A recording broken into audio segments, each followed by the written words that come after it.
হ্যাঁ বাবু, वो देख के मैं खाई भी नहीं। টাকা ক্রেডিট হয়েছে।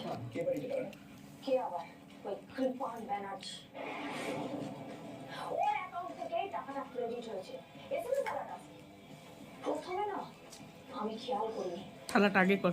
আর আমি হঠাৎ করে খেয়াল করলাম কাল রাতে টাকাটা ঢুকেছে। তখনই বুঝলাম সেই পুরো চাল, সস্তা নোংরা চাল। একইভাবে বহু বছর আগে আমার বাবাকে ফাঁসানো হয়েছিল।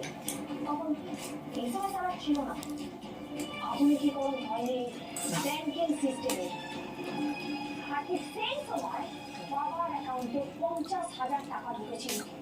ওটাকে কোর্টে টেনে নিয়ে গিয়ে সর্বসমক্ষে তার মান ইজ্জত নষ্ট করে দিয়েছিল। সে সব ছিল